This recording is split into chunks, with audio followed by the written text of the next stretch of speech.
disappointments, rejections, injustices, physical pains, and illnesses. All these adversities are inherent to the human condition.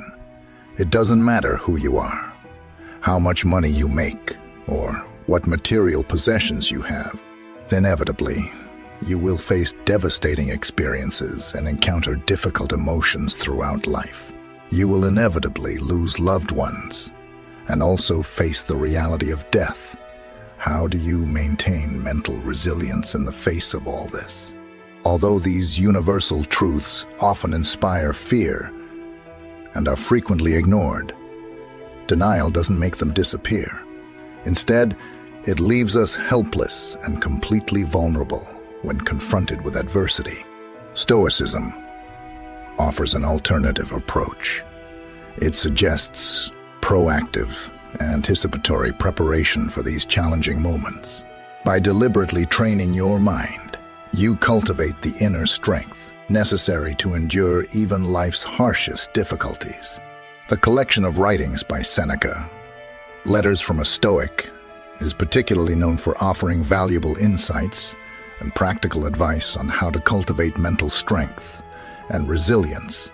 Lucius Annaeus Seneca was a prominent Roman philosopher, statesman, and playwright who lived from 4 BC to 65 AD.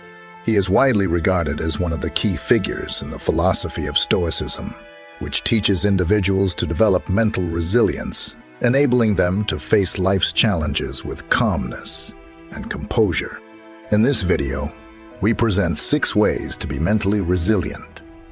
Based on the philosophy of Seneca, these insights can help you develop a mindset and the tools necessary to face life's difficulties with courage and strength. Now, before we delve into this incredible knowledge, don't forget to leave a like, subscribe to the channel if you haven't already, and enable notifications so you don't miss any knowledge. After all, it can change your life. 1. Focus on one task at a time. Seneca said, "To be everywhere is to be nowhere." Seneca's philosophy emphasizes the importance of living in the present moment and the value of full attention. Being everywhere refers to the state of continuously diverting the mind, preventing us from fully engaging and experiencing our current circumstances. This fragmented focus leads to a sense of detachment and inhibits genuine connection with the internet. The world no longer has boundaries, and every day we are sucked into the culture of excessive busyness. It is common for people to force their minds to juggle multiple tasks simultaneously, even though this can be perceived as a false boost in efficiency and productivity. Often, this comes at the expense of inner happiness and mental well-being. Society tends to equate engagement in multiple projects with achievement and gratification, but we must not ignore the price it exacts on our mental exhaustion and potentially complete burnout. Seneca, instead, suggests focusing on one task at a time to increase productivity and reduce interruptions. For example, when reading Seneca, he would advise us to dedicate all our attention to the text before us. By immersing ourselves in the words on the page and eliminating distractions, we can extract deeper meaning, gain a better understanding, and savor the greatest pleasure, which is the act of reading itself. This focused approach allows us to fully engage with the material, expand our knowledge, and enhance our intellectual capabilities. Similarly, in our daily lives, Seneca would encourage us to concentrate on the task at hand, whether it's work, studying, or a conversation. Engage with the material, broaden your knowledge, and enhance your intellectual abilities. By dedicating your full attention to each task, you can achieve greater quality, productivity, and fulfillment. This intentional focus enables us to avoid the pitfalls of multitasking and scattered attention, allowing for significant progress and excellence in our activities. Seneca placed great importance on time management. He believed that time is a precious resource and that how we use it determines the quality of our existence. Therefore, focusing on one task at a time is essential for effective time management. Seneca recognized that attempting to juggle multiple tasks simultaneously leads to inefficiency and lack of productivity. Imagine you have 1 hour to tidy up your house before heading to an appointment. And as you start your tasks, you stop to respond to some text messages, remember an important work email you urgently need to send, and have 2 phone calls to make, all while needing to feed your dog. The timer on your phone goes off, and your hour is up. You have 4 tasks started and none completed. You need to leave to avoid being late for your appointment. When we allow ourselves to be pulled in multiple directions, our ability to be fully present becomes compromised. Thus, Seneca encourages us to organize our minds and dedicate our attention to the task at hand. By doing so, you improve your mental health as you conserve energy, which in turn increases your productivity. As a result, you make better use of your time while strengthening your mind against distractions. By practicing this principle, you develop greater focus and a deeper connection with the present moment. 2. Control your impulses. In the words of Seneca, philosophy teaches us to act, not just to speak. It demands that each person lives in accordance with their own standards, that their life is not in discord with their words, and furthermore, that their inner life should have the same tone and not be in discord with all their activities. Seneca discouraged excessive indulgence in impulsive desires, as he considered them potential traps for moral weakness. He believed that submitting to uncontrolled impulses could lead to harmful behaviors, unethical actions, and the loss of self-control over all impulses. Seneca regarded anger as the most destructive and detrimental to our well-being. He believed that anger arises from our inability to control or accept certain situations or events. Seneca believed that anger was a temporary madness that affects our sanity, and acting based on anger can have a prolonged effect not only on people but also on the environment around them. Destructive and irreversible actions driven by anger can sometimes lead to permanent damage. For example, imagine that you have been working tirelessly on a line of high-quality products, but your boss rejects all items for reasons you consider pure personal intrigue. This leaves you extremely angry, leading to an argument between the two of you. While you might think that your emotion of anger is entirely justified, the action taken can result in some unhappy consequences. Once you make a decision and act on it while being driven by anger, you cannot undo it afterward. Furthermore, we often carry anger or frustration from one area of our life to others, exacerbating this negative impact. Imagine coming home after such a difficult day at work, and your spouse argues with you for forgetting the wet towel on the bed without realizing it. You may vent your anger and frustration from a tough day on her. It's a common thing and can turn into an endless argument. We have the power to change our mindset and choose healthier approaches to managing intense emotions. Seneca, in his book, Letters from a Stoic, emphasizes the transformative effects of learning philosophy. He highlights that philosophy invites us to embrace a simpler way of living in harmony with reason and nature. He provides practical methods for navigating life with a calm and serene state of mind. Seneca teaches that philosophy can help us cultivate self-control and develop introspection. By practicing self-control, we increase our ability to avoid irrational behaviors. Simultaneously, by engaging in introspection, we carefully examine the value of our impulses, allowing us to make conscious choices rather than being driven solely by the impulse of anger.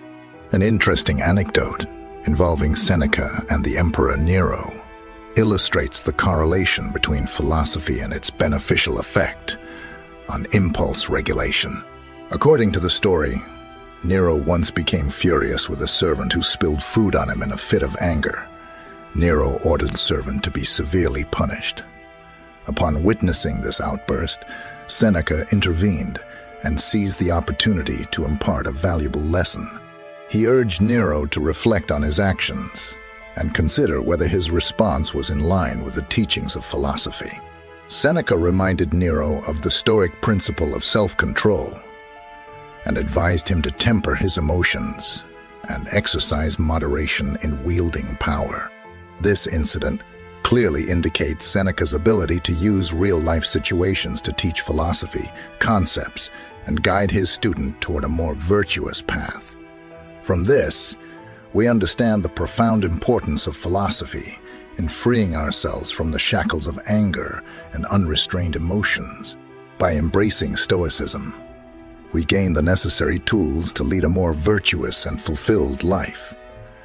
The challenge is to avoid the trap of reaction and lucidly opt for the clarity of action.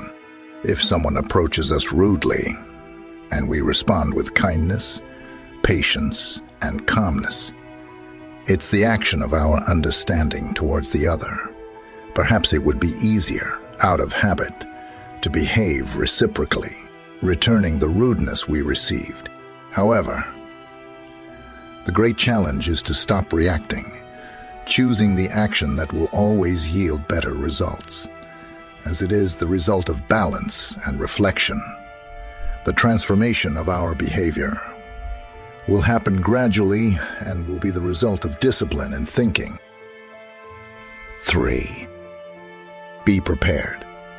Quoting Seneca and essays in your mind: exile, torture, war, shipwreck. All the terms of our human fate should be before our eyes. Seneca often discussed the concept that everything in life is borrowed, including our possessions, relationships, and even our physical bodies. Recognizing this truth allows us to reduce our attachment to external things and focus more on the present moment.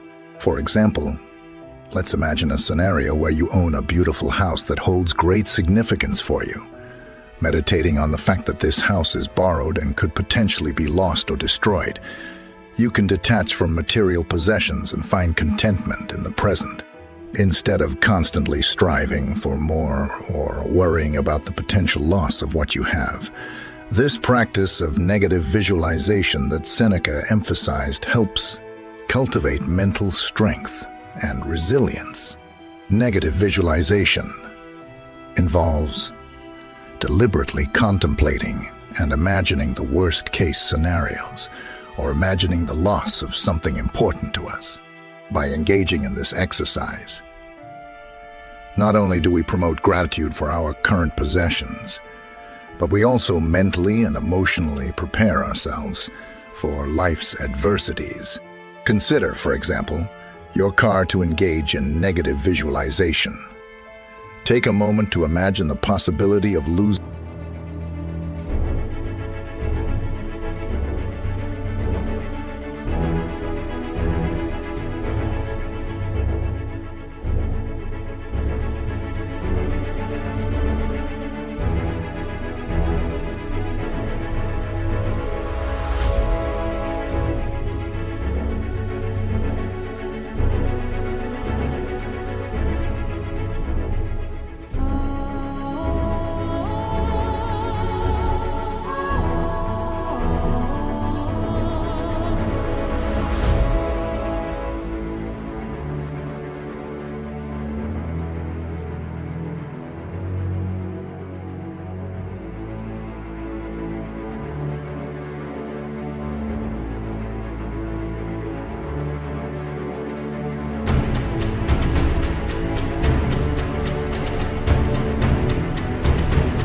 or parting with it.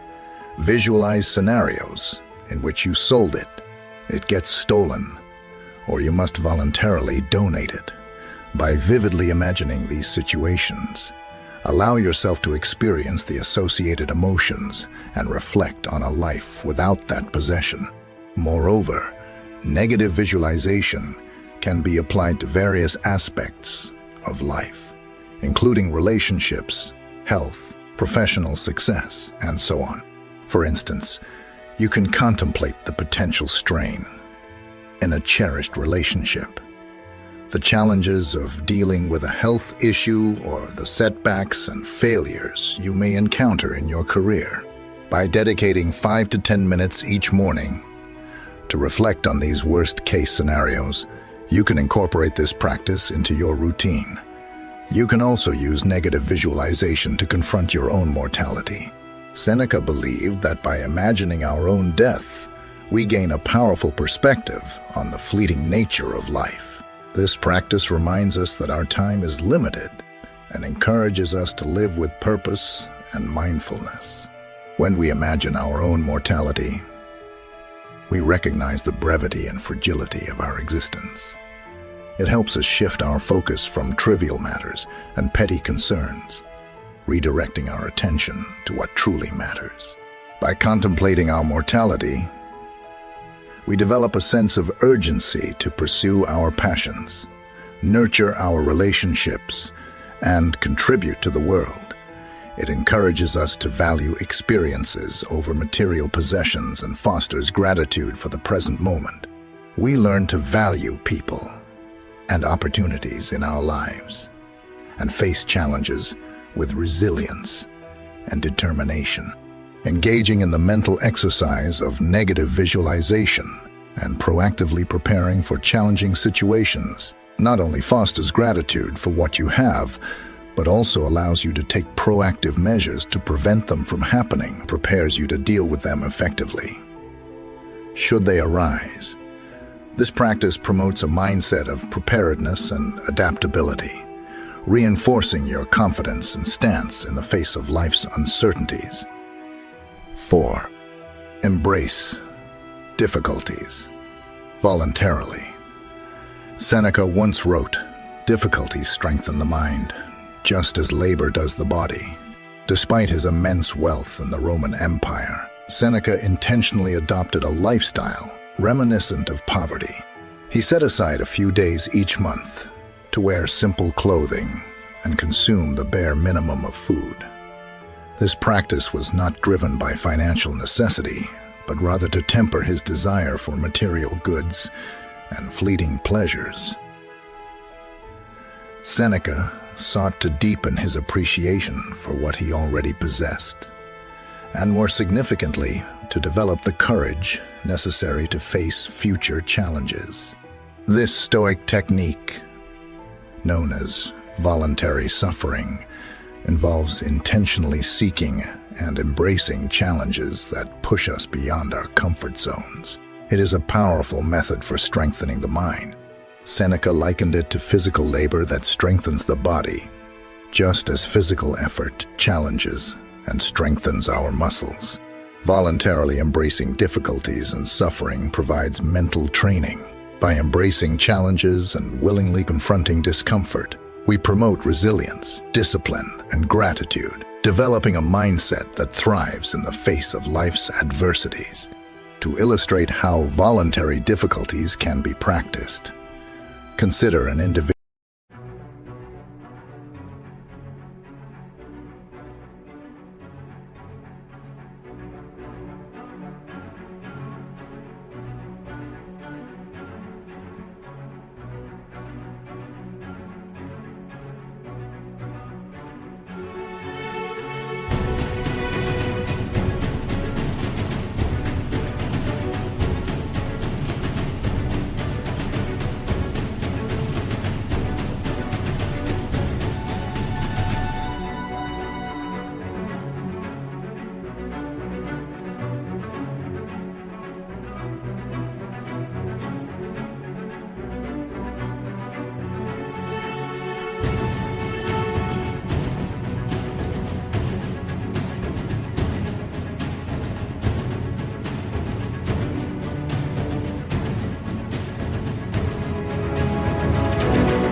who is afraid of public speaking, a common source of anxiety.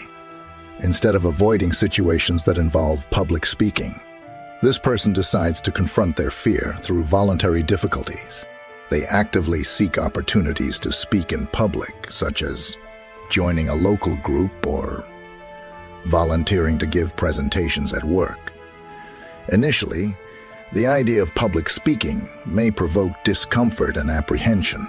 However, by voluntarily subjecting themselves to this challenge, they begin to build strength and courage with each speech they deliver.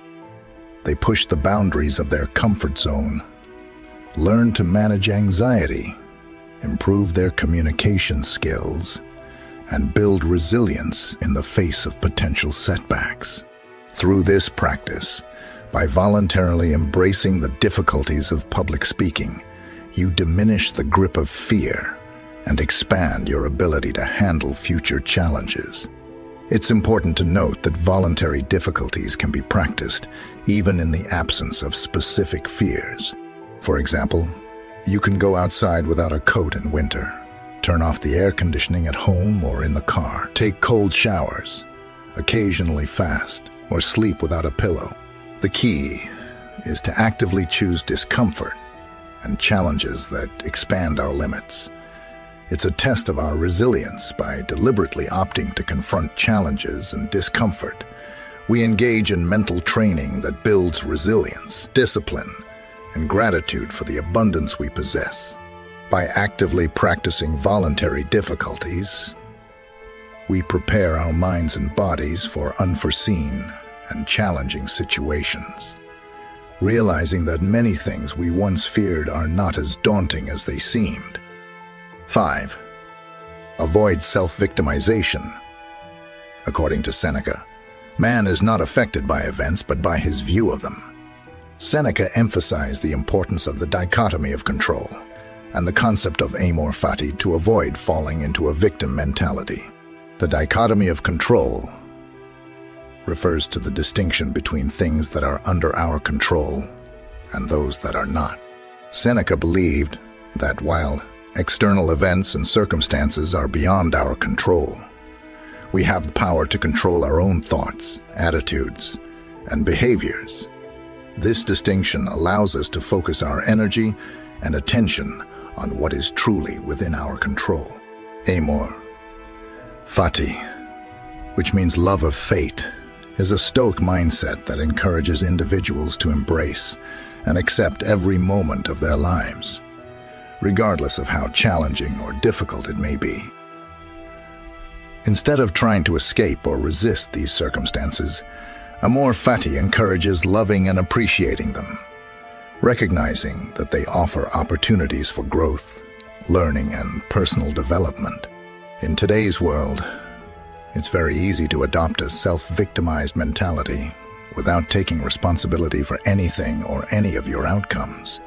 Attributing negative meanings to people's responses or inconvenient situations can sink us into a quicksand of self-pity, especially in the current era, where social media platforms exert significant influence. Many unwittingly become victims of believing everything they see, especially the widely publicized false happiness and success. You may have seen perfect relationships portrayed on the internet that ended in divorce. Similarly, investors or so-called highly successful entrepreneurs who rented cars and houses solely for the purpose of selling courses. By confusing social media with reality, we risk comparing ourselves to these forged representations that can foster doubt and a sense of victimization. To illustrate Seneca's teachings, consider an example. Imagine you worked diligently and aspired to a promotion in your company. However, when the time comes, someone else is promoted instead of you. Initially, you may experience a sense of betrayal or injustice, blaming your superiors for this decision. This initial reaction stems from a victim mentality, where you see yourself as a passive recipient of circumstances beyond your control. However, Seneca would advise against dwelling on these negative emotions. and instead encourage applying the principles of the dichotomy of control and amor fati. By understanding that your superior's decision is beyond your control, you can redirect your focus to what you can control, your thoughts, attitudes, and actions, rather than adopting a victim stance. You can choose to adopt a more rational and empowered posture. By embracing amor fati, you can view your colleague's promotion as an opportunity for self-reflection and personal growth. It presents an opportunity to reassess your skills, seek feedback, and develop new strategies for your future advancement. Instead of harboring resentment or blaming others, you can accept the situation as it is and learn from it, redirecting your efforts toward personal improvement through the application of the dichotomy of control and acceptance of amor fati. Seneca believed that we can escape the role of victims in the face of external circumstances. We can change our mindset from passivity and self-pity to empowerment and resilience. Seneca's teachings serve as a reminder that our internal responses and attitudes are within our control, and by accepting and valuing every aspect of our destiny, we can discover strength and meaning even when faced with challenges. 6. Spend time in solitude. In our final quote from Seneca for this video, he says, "Withdraw to yourself as much as possible." Seneca emphasizes the importance of spending some time in solitude as a way to strengthen oneself mentally. Seneca believed that by distancing themselves from external distractions and immersing themselves in solitude, individuals can engage in introspection, self-reflection, and personal growth. It is in solitude that we have the opportunity to confront our thoughts, emotions, and inner struggles, promoting self-awareness and clarity. We have a video on the power of silence, where we delve even deeper into the benefits of staying quiet. I'll leave it in the first pinned comment for you to practice solitude. It's possible to regularly set aside dedicated time for yourself. This can mean engaging in activities that promote introspection and self-reflection, such as keeping a journal, meditating, or simply taking long walks in nature. By intentionally disconnecting from the noise and demands of the external world, individuals can create a space for deep thinking, self-discovery, and self-improvement. For example, imagine a busy professional who spends most of their time in a hectic work environment, constantly surrounded by people and juggling various tasks. By consciously setting aside specific periods of solitude, such as evenings, this individual can create a quiet space for self-reflection. During this time, they can reflect on their values, goals, and areas of personal development. They can use this solitude to gain clarity on their priorities, assess their emotions and thoughts, and contemplate their actions and decisions through regular practice. They cultivate mental strength, resilience, and a deeper understanding of themselves. Seneca believed that spending time in solitude allows individuals to recharge their minds, gain valuable insights, and cultivate inner strength. It provides an opportunity for self-examination and personal growth, leading to a more fulfilling life. One valuable activity you can engage in during moments of solitude to strengthen your mindset is continuous learning and expanding your intellectual knowledge or skills. You will never change your life until you change something you do daily. Thanks for watching. Don't forget to like the video and subscribe to the channel if this content was rewarding for your life. I'll leave 2 videos here that you might be interested in watching too. See you soon.